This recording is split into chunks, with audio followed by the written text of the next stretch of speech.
Hello all the dear future officers, to the point के नए session में आपका स्वागत है। आज हम लोग डिस्कस करेंगे ई रूपी के बारे में। ई रूपी क्या है, इसके क्या फायदे हैं और इससे भविष्य में क्या फायदे होने वाले हैं, इसको डिस्कस करेंगे। और ये ऑल कॉम्पिटिटिव एस्पिरेंट के लिए इंपॉर्टेंट होने वाला है, तो आप वीडियो के अंत तक बने रहें। अगर आपको ऐसा लगता है कि चैनल डेडिकेटली आपके लिए वर्क कर रही है तो चैनल को एक बार सब्सक्राइब और शेयर जरूर कर लीजिएगा, जिससे कि हमें मोटिवेशन मिलता रहे आपके लिए रोज कुछ नया करने का। तो चलते हैं इस चुटकियों के नए सेशन में, जिसमें हम लोग देखेंगे ई रूपी क्या है, इसके क्या फायदे हैं, किसको ये फायदा मिलेगा और भविष्य में क्या इससे हमें फायदा होने वाला है। तो अगर देखिएगा तो सबसे पहले ई रूपी की शुरुआत जो है वो 2 अगस्त 2021 को प्रधानमंत्री श्री नरेंद्र मोदी के द्वारा किया गया हुआ था। काफी इंपॉर्टेंट है ये, और देश में डिजिटल मुद्रा को बढ़ावा देने के लिए सबसे पहला कदम इसी के तौर पे उठाया गया है।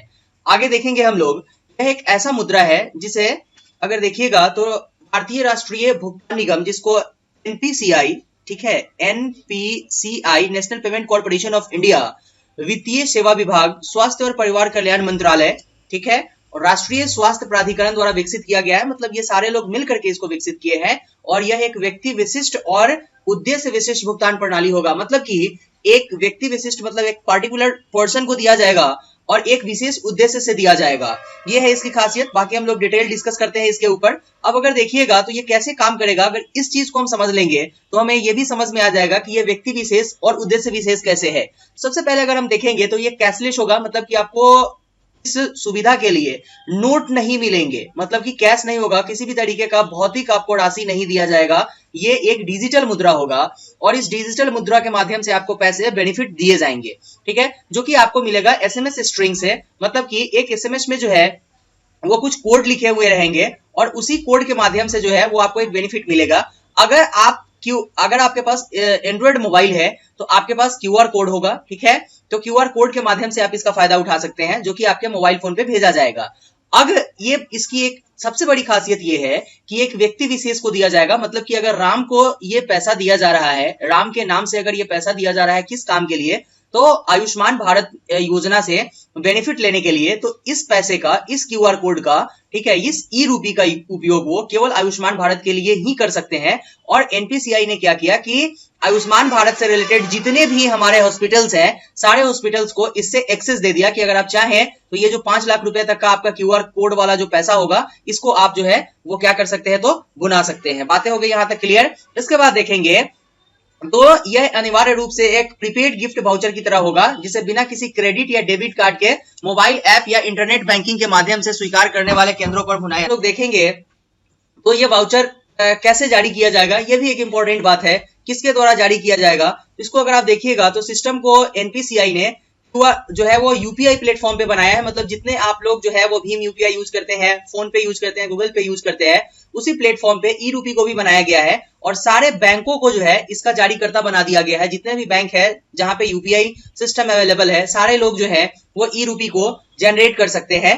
इसके बाद क्या होगा कि यहाँ पर सरकारी जितनी एजेंसियां हैं और जो प्राइवेट लोग हैं, सारे लोग इसको जो है वो अपने बैंक के माध्यम से एक पार्टिकुलर वर्क के लिए एक पार्टिकुलर व्यक्ति को प्रोवाइड कर सकते हैं। लेकिन उसमें जो फर्स्ट पर्सन होगा, ठीक है, वो जो व्यक्ति होगा, चाहे वो सरकारी एजेंसी होगा या फिर प्राइवेट एजेंसी होगा, लेकिन मीडिएटर का जो काम करेगा वो अपना बैंक ही करेगा।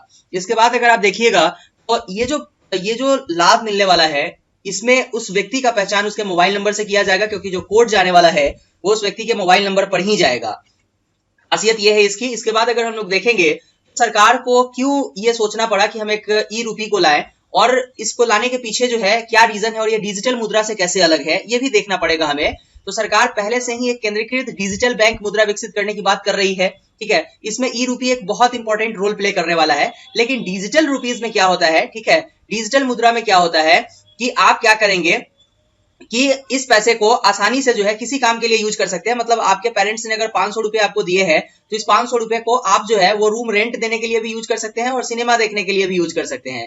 लेकिन ये जो पैसा होगा, ये पैसा केवल अगर रूम रेंट के लिए जनरेट किया जाएगा तो जितने जो मकान मालिक है उनके पास ये एक्सेस होगा, ठीक है, कि वो इस पैसा को भुना सकते हैं। ठीक है, क्लियर बातें हैं यहाँ पर। इसके बाद देखेंगे अगर हम लोग तो ई रूपी जो है वो भारतीय रुपए से समर्थन प्राप्त एक मुद्रा होगा, जिसको एज इट इज और इक्वल वैल्यू से भारत में जो है वो भुनाया और उसको यूज किया जा सकता है। इसके साथ अगर हम लोग देखेंगे तो इसकी सर्वव्यापकता जो है वो रहेगी ही।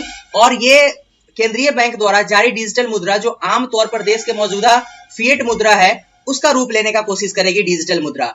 इसके साथ जो इंपॉर्टेंट बात है वो है कि इसके उपयोग के क्या कारण है, सरकार के दिमाग में क्यों ये बात आई कि हमें ई रूपी का यूज करना चाहिए।